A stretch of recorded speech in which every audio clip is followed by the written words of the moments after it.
El derecho a la salud en este país ha alcanzado un nivel de misticismo. Envidiable, ¿no? Todos sabemos que existe en la Constitución, pero nadie puede verlo en las farmacias de los hospitales. La transición hacia el modelo IMSS Bienestar prometió unificar el aparato sanitario mexicano, pero los datos en la sombra, reales, muestran un panorama de fracturas.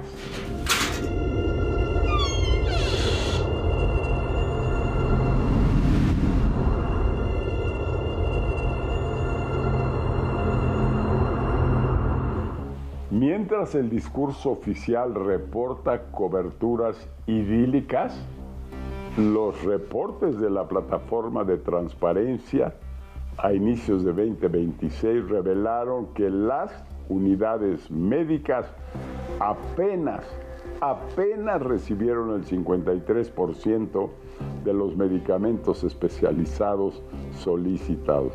Imaginen ustedes, más del 40% no se recibieron esos medicamentos.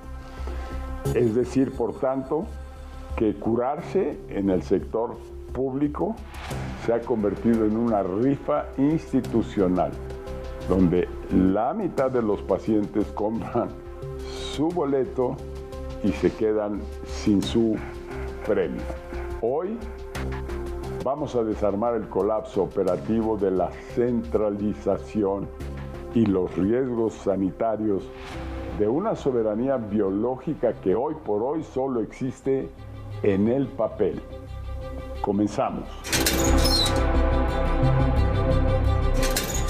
30%, repito, 30% de desabasto crónico registrado específicamente en las unidades operadas por el IMSS Bienestar.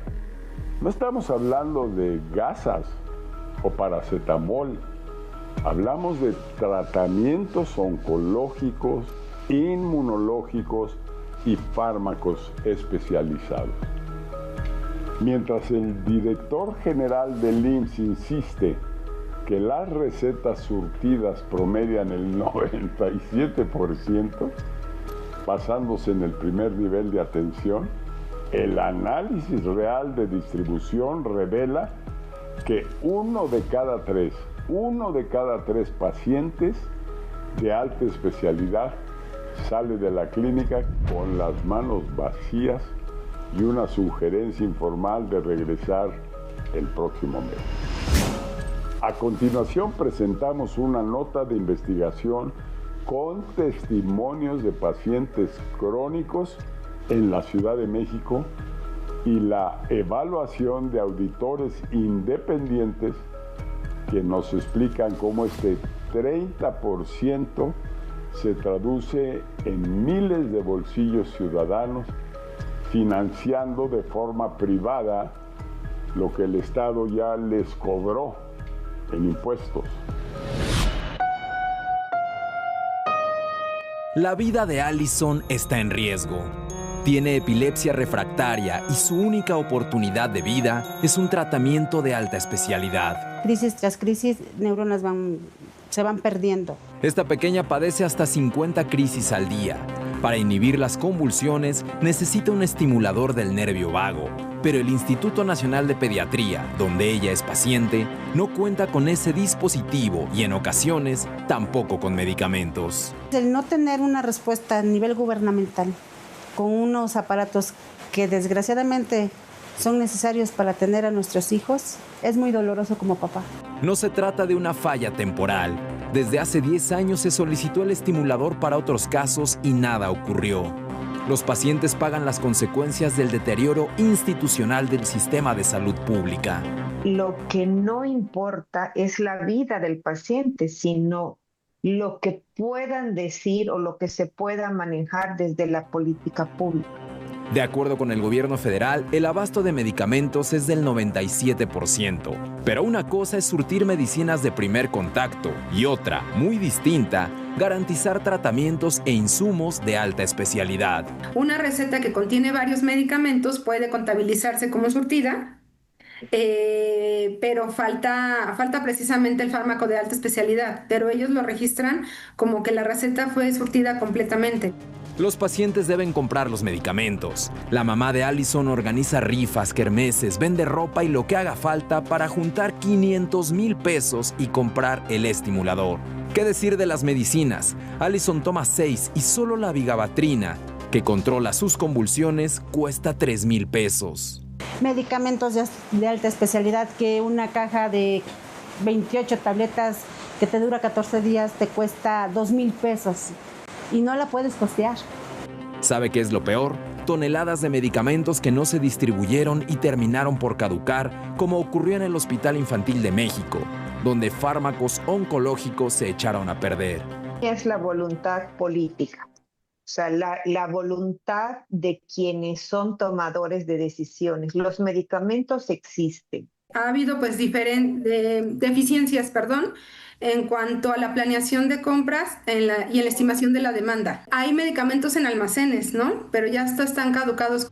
El colectivo Cero Desabasto asegura que los más perjudicados son los pacientes con cáncer infantil, enfermedades hematológicas y trastornos de coagulación, padecimientos autoinmunes y enfermedades raras o de poca prevalencia. Tenemos pacientes que han tenido que ampararse.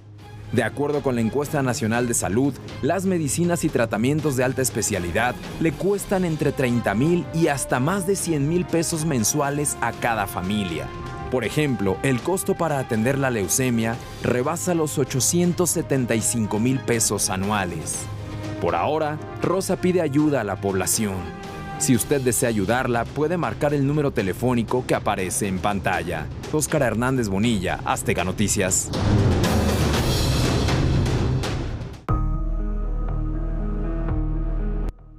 Entramos al consejo de sombra. La centralización de los servicios de salud estatales hacia el esquema IMSS-Bienestar se vendió como la solución definitiva a la corrupción local. Pero el resultado real hasta 2026, este año, ha sido un nudo gordiano.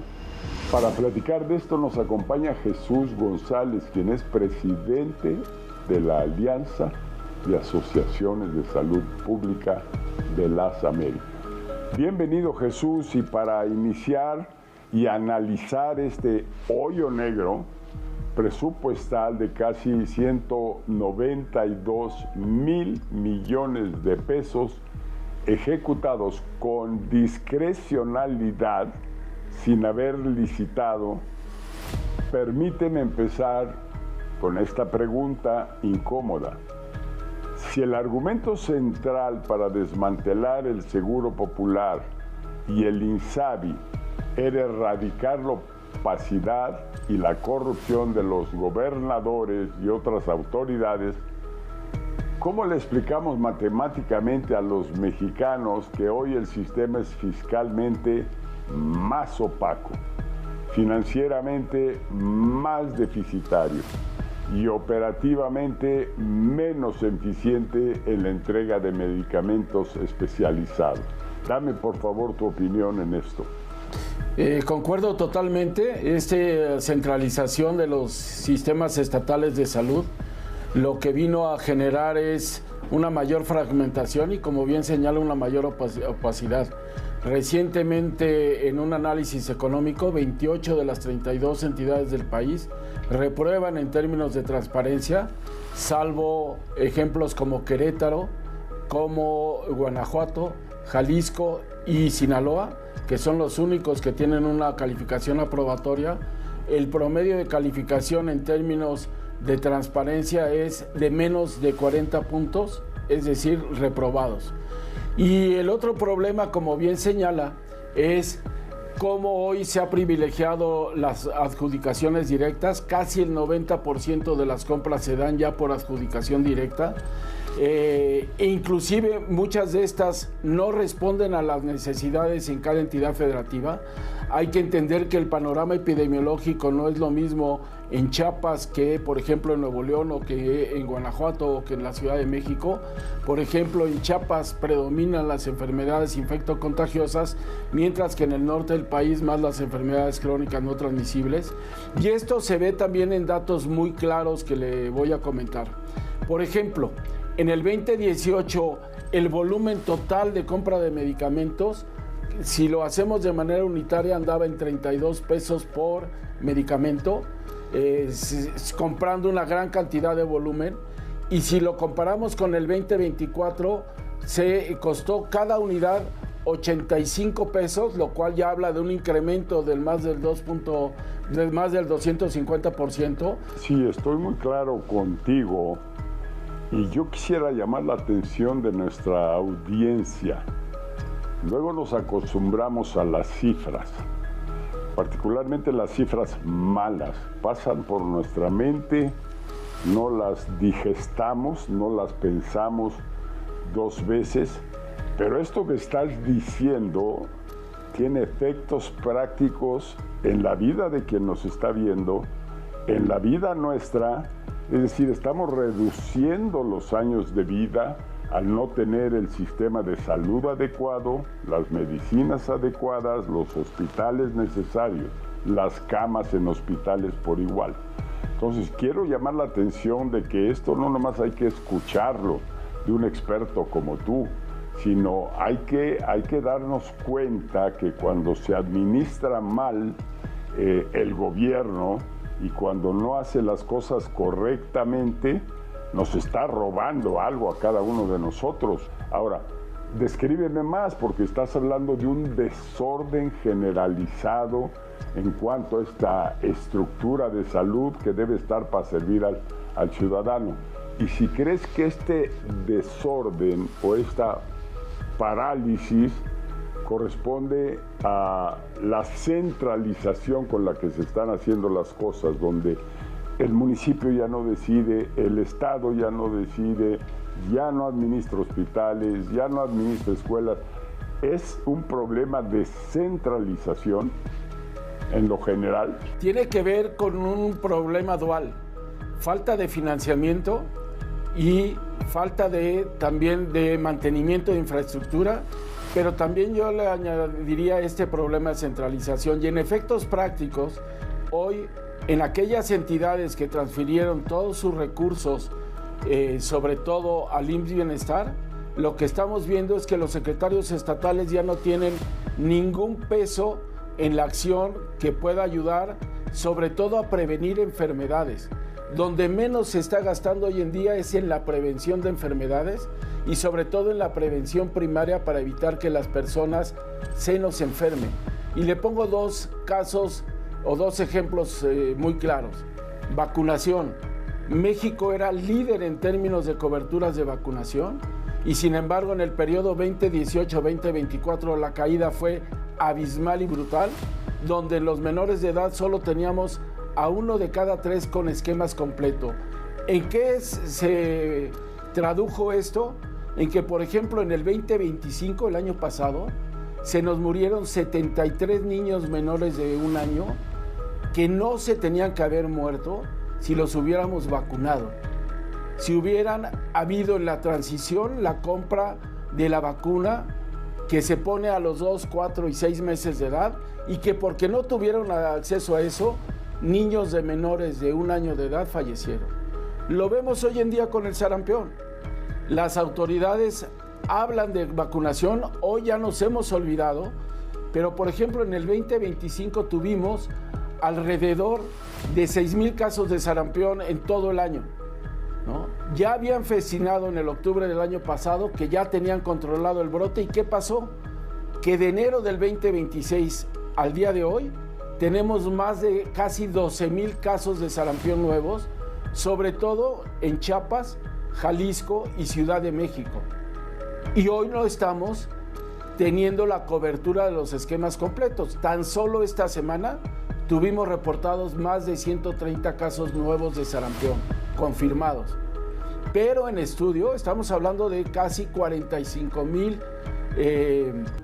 procesos de enfermedad exantemática, de los cuales se confirmaron 20,000 como sarampión. ¿Qué tenemos ahí? Que no hemos podido alcanzar las coberturas y sin embargo se nos olvida. Y le pongo otro ejemplo de una enfermedad que la sociedad, sobre todo en el sureste, tiene muy presente, en el Golfo y en el Pacífico de México, como es el dengue. En el México, el año con mayor número de defunciones había sido el 2013, con 192 defunciones por dengue.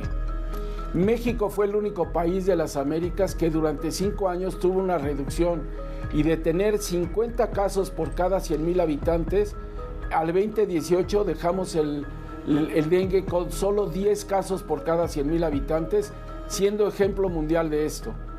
Para el 2024 se nos incrementó a 150 casos por cada 100,000 habitantes, y en el 2024 también tuvimos más de 1,250 defunciones por dengue. Amigas y amigos, bueno, aquí está la verdad de los hechos. Por eso nos llamamos Gabinete de Sombra, porque lo que tratamos es de presentar la verdad oficial por un lado y la realidad de las cosas, para ver ese vacío enorme que hay entre lo que nos dicen o nos tratan de engañar o mentir y lo que es la realidad objetiva.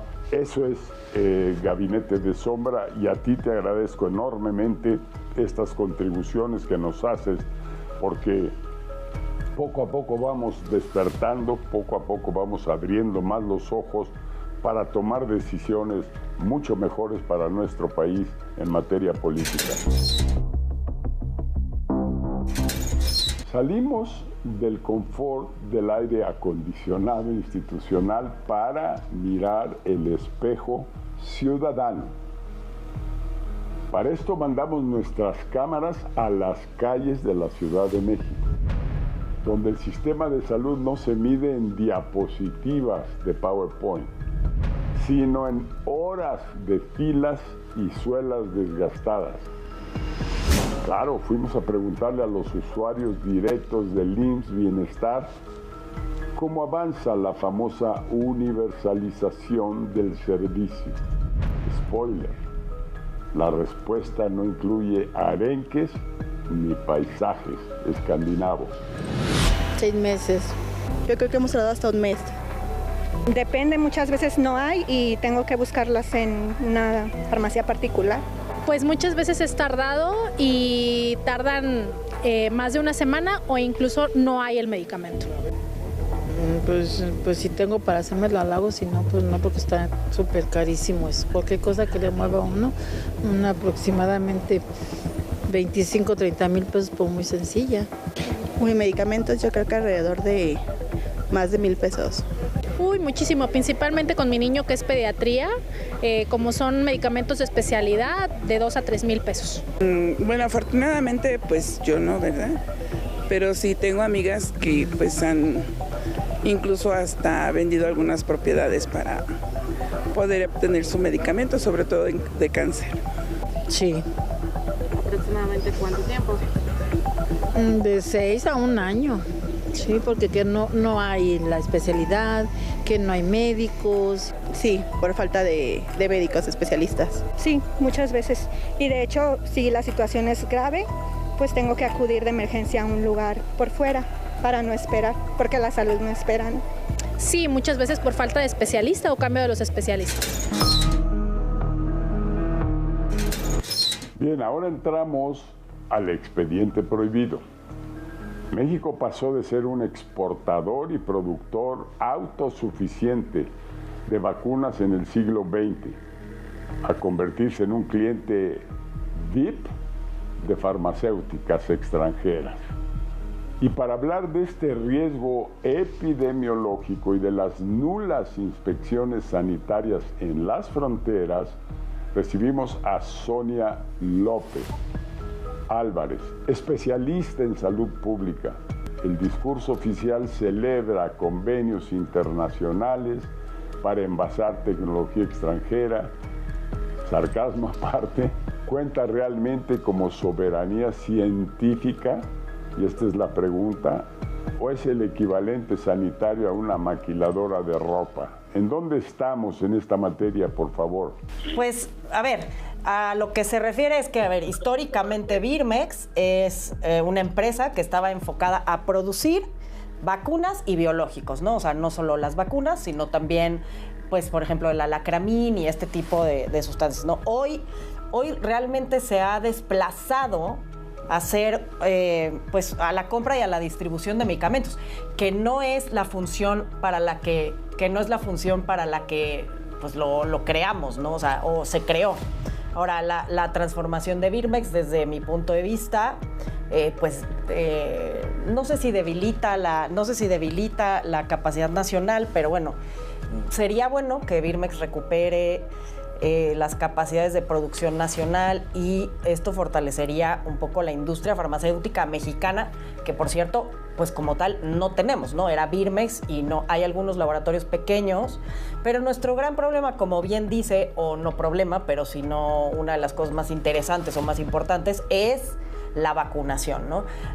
Desgraciadamente, posterior a pandemia, perdimos muchas coberturas de vacunación, pues la gente no salía, no se vacunaba, no sé qué, pero lo más importante no fue tanto eso, sino el desabasto al que nos hemos enfrentado y que venimos arrastrando desde la pandemia, ¿no? Primero hay que saber, y eso es hacer un inventario, qué necesito en México, de cuáles productos, de cuáles medicinas, saber cuáles.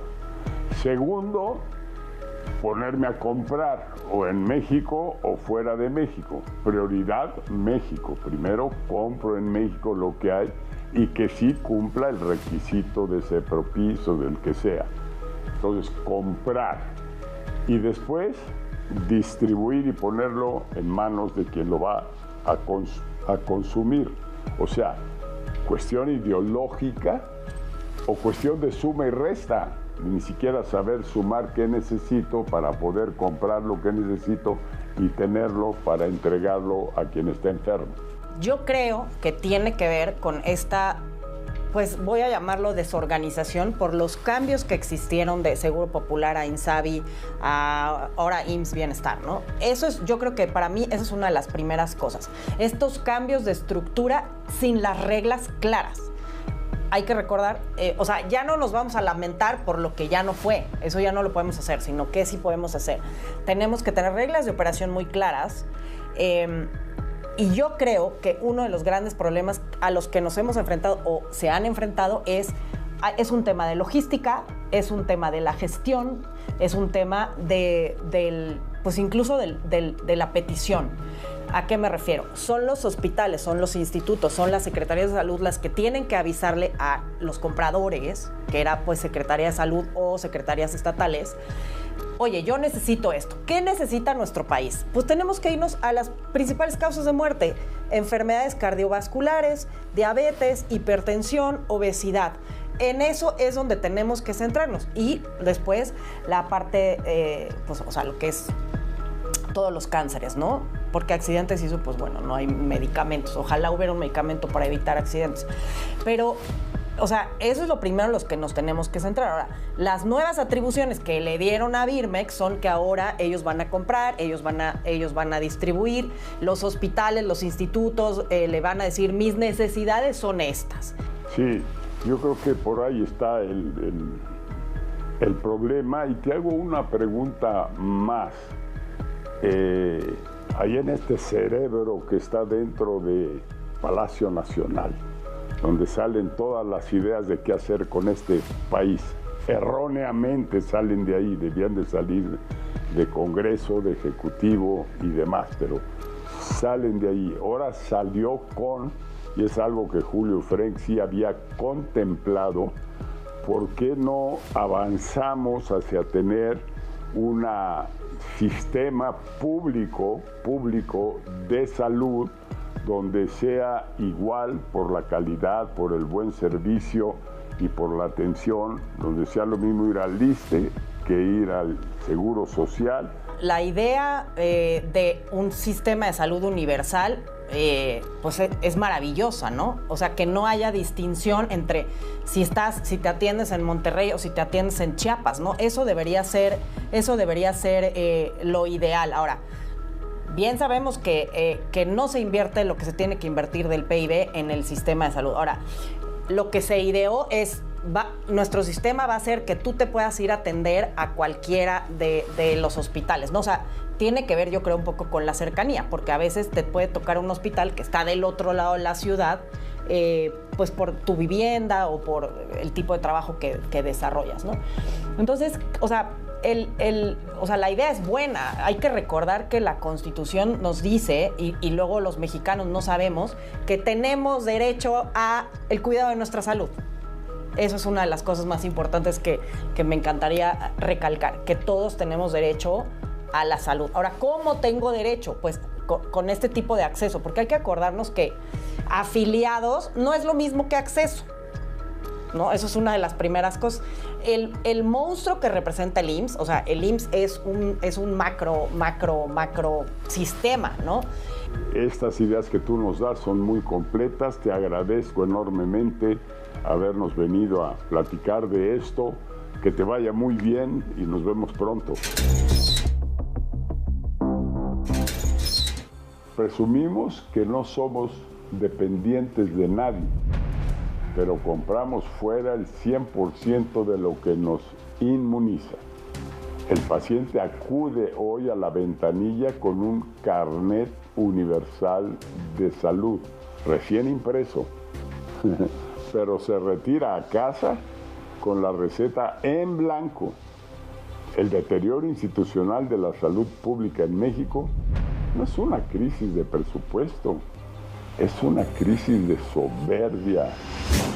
Que pasen una excelente noche. Esto fue La Sombra del Dato.